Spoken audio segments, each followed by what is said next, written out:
میں اختصاراً یہ عرض کرنا چاہتا ہوں، میں نے حضرت ابو امامہ رضی اللہ تعالی عنہ کی روایت سے ایک حدیث پڑھی، نبی اکرم صلی اللہ علیہ وسلم نے فرمایا کہ 3 کام کرنے والے ایمان والوں کی اللہ تعالیٰ نے ضمانت لی۔ کس نے ضمانت لی ہے؟ بات سمجھنے اور عمل کرنے کی ہے، تھوڑی ہو یا زیادہ ہو اس کی طرف توجہ مت دیں۔ بھئی ایک جملے میں نبی پاک نے فرما دیا کہ جو بندہ 3 کام کرے گا اللہ تعالیٰ اس کی ضمانت لے لیں گے، فَهُوَ ضَامِنٌ عَلَى اللَّهِ۔ اور اتنی بات کافی تھی، آگے تشریح کی نبی صلی اللہ علیہ وسلم نے پھر کہ ضمانت سے کیا مراد ہے؟ فرمایا ان عاشا، جب تک 3 کام کرنے والا زندہ رہے گا روزی کا اللہ اسے رزق دے گا، وقوفیہ اللہ تعالیٰ اس کے کام بناتا چلا جائے گا۔ تو دنیا کا مسئلہ حل ہو گیا، اور مرنا بھی ہے چونکہ ہم مومنین ہیں، ہمارا عقیدہ ہے۔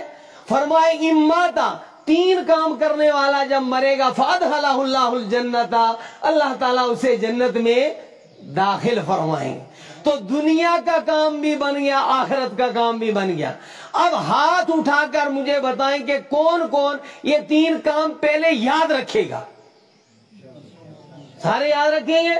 اور یاد کیوں نہ رکھیں جناب؟ سرپنچ کہہ دے، پنچ کہہ دے، MLA کہہ دے، DDC کہہ دے، BDC کہہ دے میری ضمانت، تو خوش ہو جاتے ہیں۔ یہ تو اللہ ضمانت دے رہے ہیں، اور کتنی بڑی ضمانت دے رہے ہیں کہ دنیا آخرت میں تمہیں جو ہے کامیاب کر دوں گا۔ آپ یاد رکھیں گے تو مولوی فتح محمد پر احسان نہیں کریں گے، آپ کا نفع ہے۔ امام الانبیاء فرما رہے ثلاثۃ کلہم ضامن علی اللہ، جو 3 کام کرے گا اللہ تعالیٰ اس کی ضمانت لیتے ہیں۔ ان عاشا روزی کا وقوفیہ، 80 سال رہے، 90 سال رہے، 100 سال رہے، جب تک زندہ رہے گا اللہ اسے رزق عطا فرمائے گا، رزق کے لیے بھٹکتا نہیں پھرے گا، اور سارے کام اس کے بنتے چلے جائیں گے۔ اور مرے گا تو ادخلہ اللہ الجنت، اللہ اسے جنت میں داخل کریں گے۔ جسے اللہ جنت میں داخل کرے اسے کوئی روک نہیں سکتا، اور جنت میں داخل کرنا روکنا یہ اللہ ہی کے ہاتھ میں ہے۔ میں یا کوئی اور نہ کسی کو جنت دے سکتا ہے، نہ کوئی جنت سے روک سکتا ہے۔ پہلا کام فرمایا من دخل بیتہ فسلم، جو اپنے گھر میں داخل ہو تو السلام علیکم کہہ کر کے داخل ہو۔ کوئی مشکل کام ہے جی؟ سارا غصہ نکالتے ہیں بیچارے گھر والوں کے اوپر۔ گھر سے اندر داخل ہو جاؤ، باہر کے غموں کو باہر چھوڑ کر آ جاؤ، مسکراتے ہوئے داخل ہو جاؤ، اور اپنے گھر والوں پر کو سلامتی کا پیغام دو، مسکراہٹ انہیں دو، تحفے کے اندر خوشخبری سناؤ۔ یہ نہیں کہ صاحب آئے ہیں اب سارے گھر کے اندر بچے ادھر دھبکے ہوئے ہیں، بیوی ادھر سہمی ہوئی ہے، یہ اسلام نہیں۔ اور اس پر قیاس کر کے میں کہوں کہ جنت کا وارث وہ ہے، کامیابی والا وہ ہے جو جس محلے میں جائے، جس بستی میں جائے، لوگوں کے لیے سلامتی لے کر جائے، امن لے کر جائے، چین لے کر جائے، سکون لے کر جائے، محبت والے بول لے کر کے جائے۔ تو یہ چھوٹا سا کام کریں گے؟ اللہ کے گھر میں وعدہ کر رہے ہو، اپنے گھر میں جاؤ گے تو کیا کرو گے؟ اور فرمایا فَهُوَ ضَامِنٌ اللہ، اللہ اس کی ضمانت، یعنی روزی بھی دے گا، پریشانیاں بھی ختم کرے گا، مرے گا تو جنت میں داخل کرے گا اللہ تعالیٰ۔ دوسرا کام من خرج الی المسجد، جو اللہ کے گھر کی طرف نکلتا ہے۔ یہاں بیٹھے ہوئے بہت خوشی ہوئی، دل سے کہہ رہا ہوں کہ مختلف بزرگ میں نے یہاں بیٹھے ہوئے دیکھے، اور میرا ذہن فوراً اس طرف گیا کہ یہ مسجد، یہ باغ، یہ بہار، یہ حضرت مولانا عبدالعزیز صاحب نور اللہ مرقدہ، جو بہت سارے بزرگوں کے یہاں استاد ہیں، آج ان کی روح جو ہے وہ خوش ہوگی آپ کے اوپر انشاءاللہ الرحمن۔ اور میں یہ بھی جانتا ہوں کہ بزرگوں کے ساتھ اس علاقے کے لوگوں کا تعلق رہا ہے. حضرت مولانا عبدالعزیز صاحب سے تعلق رہا, ان لوگوں کا حضرت مولانا فروزین صاحب خاکی کے ساتھ تعلق رہا, حضرت بابا نظام الدین لاروی رحمۃ اللہ علیہ کے ساتھ تعلق رکھا آپ کے بزرگوں نے. اور آپ نے جو اللہ والوں سے جڑے رہیں گے یقیناً وہ اللہ تک پہنچیں گے, جو اللہ والوں سے کٹیں گے وہ اللہ سے کٹیں گے. میں آپ کو مبارکباد دیتا ہوں کہ اللہ نے کرم فرمایا آج آپ کے آبا و اجداد کے لیے اور ان روحانی علمی بزرگوں کے لیے آپ اور ہم سب یہ جو عمل ہم نے یہاں کیا ہے بیٹھنے کا, اس کا ایثار ثواب کریں ہم ان کی ارواح کو.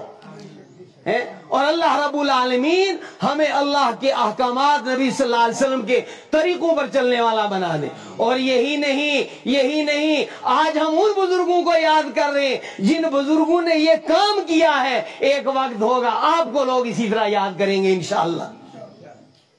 من خرجا الی المسجد, جو اللہ کے گھر کی طرف صبح شام نکلتے ہیں, 5 وقت اللہ کے گھر کی جانب نکلتے ہیں, فہو ضامن علی اللہ, وہ اللہ پر احسان نہیں کرتے, وہ محمد عربی صلی اللہ علیہ وسلم پر احسان نہیں کرتے, وہ اپنے اوپر اپنی نسلوں کے اوپر احسان کرتے ہیں. جب تک آپ کی مسجد جو ہے وہ نسلیں اور آپ اللہ کے گھر کے اندر حاضر ہوتے رہیں گے, اللہ کے رزق کے دہانے کھلے رہیں گے اور آپ کی پریشانیاں دور ہوتی رہیں گی, آپ کے کاموں کو اللہ تعالیٰ بناتے رہیں. رسول اکرم صلی اللہ علیہ وسلم کی حیات طیبہ اور آپ سے وابستگی کا ہر لمحہ قابل توجہ ہے, قابل ستائش ہے, قابل حمد و ثنا ہے. آپ کی ولادت ہو, آپ کی جوانی ہو, آپ کی مکی زندگی ہو, آپ کی مدنی زندگی ہو, آپ کا آخری دور ہو, وہ خلوت ہو, جلوت ہو, دن ہو, رات ہو, سب چیزوں کا قرآن نے تذکرہ کیا ہے. لیکن رحمت دو عالم صلی اللہ علیہ وسلم کی سیرت منورہ مطہرہ مبارکہ مشرفہ معظمہ کا عظیم موڑ وہ ہے جب آپ صلی اللہ علیہ وسلم نے مکہ مکرمہ سے مدینہ منورہ ہجرت فرمائی. وہ نظام جو اللہ تعالیٰ نبی اکرم صلی اللہ علیہ وسلم کے ذریعے ساری دنیا کے انسانوں کو دونوں جہاں کی کامیابی کے لیے دینا چاہتے تھے, اس نظام کی اجتماعی شکل جو ہے وہ سب سے پہلے بعد الہجرت مدینہ منورہ کے اندر تشکیل دی گئی. اور مدینہ منورہ میں رحمت دو عالم صلی اللہ علیہ وسلم نے جا کر جو سب سے پہلا کام کیا ہے وہ مسجد نبوی کی تعمیر. یہ مسجد نبوی سے آج دنیا کے اندر جتنی بہاریں قائم ہوئی ہیں اس کا سلسلہ اس کے ساتھ جڑتا ہے. تو آپ حضرات نے اللہ کا گھر بنایا, اللہ بہت مبارک کرے. اللہ اب اس کے حقوق آپ نے ادا کرنے, اس کے حقوق ادا کر رہے ہیں. جس طریقے سے ہر بندہ مکان کا کام شروع کرتا ہے تکمیل تک نہ پہنچے تو بے چین سا رہتا ہے کہ نہیں رہتا؟ تو بھئی یہ کس کا گھر؟ اللہ کا. تو پہلے اللہ کے گھر کو ترجیح دینی چاہیے ہمیں کہ اپنے گھر کو. دیکھیے یہ حصہ جو ہے یہاں الحمدللہ باتیں ہوتی رہیں گی, وقت نماز وقت پر ہونی چاہیے, یہ بھی نبی صلی اللہ علیہ وسلم کی سیرت ہے, ٹھیک ہے کہ نہیں؟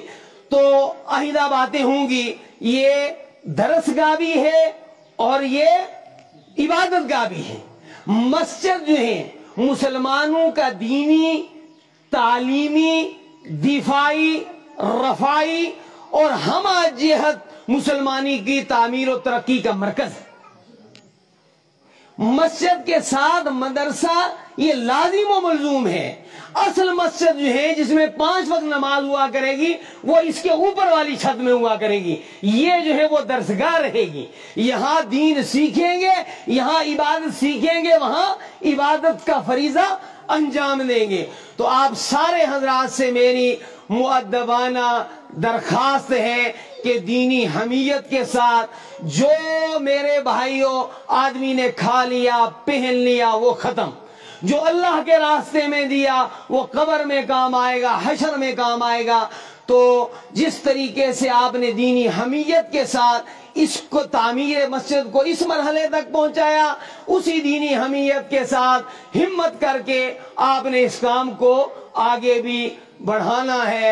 اللہ تبارک و تعالی اس ذکر ولادت مصطفیٰ کے عمل کو اپنی بارگاہ میں قبول فرمائے، اور اسی طریقے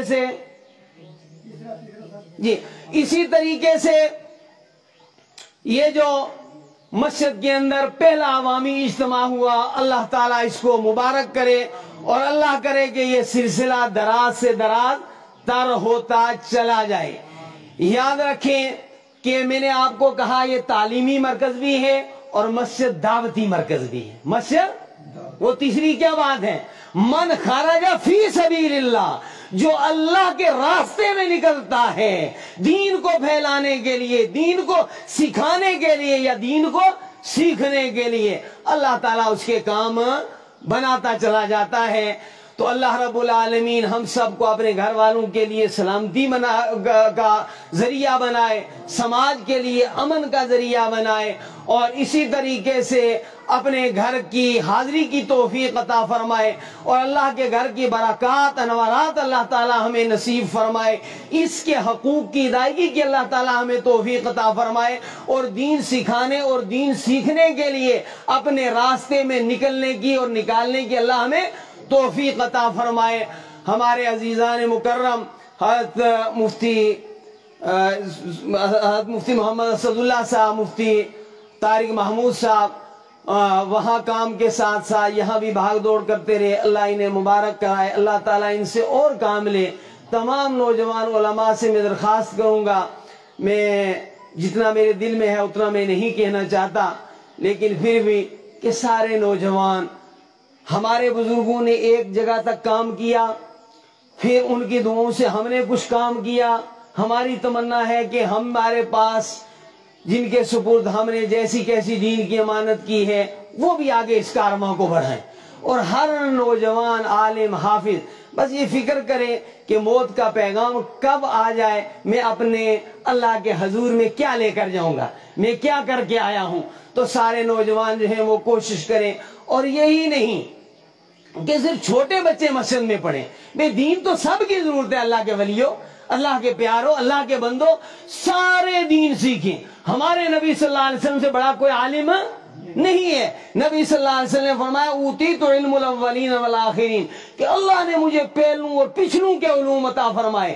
اتنے علوم کا منبع ہونے کے باوجود نبی صلی اللہ علیہ وسلم دعا کیا کرتے تھے ربی زدنی علما، اللہ میرے علم میں اضافہ فرما۔ ہر بڑا چھوٹا روزانہ یہ سوچے آج علم دین میں میرا کیا اضافہ ہوا، آج کوئی قرآن کی آیت میں نے نہیں سیکھی، نبی صلی اللہ علیہ وسلم کی کوئی حدیث نہیں سیکھی، تو اس کی فکر کریں، درس قرآن بھی یہاں ہو، درس حدیث بھی یہاں ہو، جمعہ کے موقع پر جلدی آنے کی کوشش کریں۔ صرف 2 رکعت پڑھنا ہی مقصود نہیں، وہ تو مقصود ہے ہی، اس کے ساتھ ساتھ کچھ نہ کچھ جو ہے وہ ہر جمعے کے خطبے سے بھی آپ جو ہے وہ سیکھنے کی کوشش کریں۔ اللہ رب العالمین ہمارے بیٹھنے اٹھنے کو قبول فرمائے۔ میرے لیے بے حد خوشی کا دن ہے آج کا دن، اور خوشی میں یہ بھی اضافہ ہے کہ میرے استاد مکرم حضرت مولانا محمد حسین صاحب یہاں تشریف فرما ہیں۔ چونکہ نماز کا وقت ہو گیا ہے، نماز پڑھیں گے، اور نماز کے بعد حضرت الاستاذ جو ہے وہ دعا کروائیں گے، جلسے کے اختتام کی دعا بھی ہو جائے گی اور نماز کے بعد کی دعا بھی جو ہے وہ قبول ہوتی ہے، تو دونوں کام ہو جائیں گے۔ میرے خیال میں تھوڑی گفتگو کافی ہے، اللہ ہم سب کو عمل کی توفیق عطا فرمائے۔ ایک درخواست اور اعلان یہ ہے کہ دارالعلوم محمودیہ مینڈر جو ہماری مسجد ہے، وہاں عوام کے لیے ایک سلسلہ ہم نے شروع کیا ہے ماہانہ مجلس کا۔ ہر مہینے میں عوام کے لیے، طلبہ تو روزانہ پڑھتے ہیں، لیکن بڑے حضرات اب وہ کوئی آفس میں ہے، کوئی زمینداری کر رہا ہے، کوئی بیچارہ جو ہے وہ دکان پر ہے، تو ان کے لیے ایک وقت جو ہے وہ پورے مہینے کے اندر، اور وہ بھی کام کا وقت نہیں رکھا، بلکہ شام مغرب کی نماز سے عشاء کی نماز تک کا وقت تھوڑا سا رکھا ہے۔ تو ہر انگریزی مہینے کا جو آخری بار ہوتا ہے سنیچر، اس کو مغرب سے عشاء تک یہ چھوٹی سی مجلس ہوتی ہے۔ اس مہینے بھی 29 تاریخ کو مغرب سے عشاء تک مجلس ہے، اس مجلس میں بھی تشریف لائیں، اور ہر مجلس کے اندر آنے کی کوشش کریں، اپنے نوجوان بچے بچیوں کو لائیں۔ آج وقت نہیں ہے، کس طریقے سے ہمارے بچے بچیاں گھر سے باہر نکلتے ہیں بلکہ گھر کے اندر بھی ان کو بربادی کی طرف چیزیں بلا رہی ہیں. یہ موبائل ہے بربادی کی طرف بلا رہا ہے. باہر نکلتے ہیں تو بربادی کی طرف جو ہے وہ چیزیں ان کو بلاتی ہیں. ایسے وقت کے اندر ان کو اصلاحی مجالس کا جمعہ جماعت کا ماحول دینا ہمارے اوپر فرض ہے.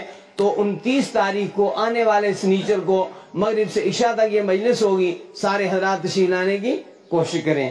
اللہ حافظ.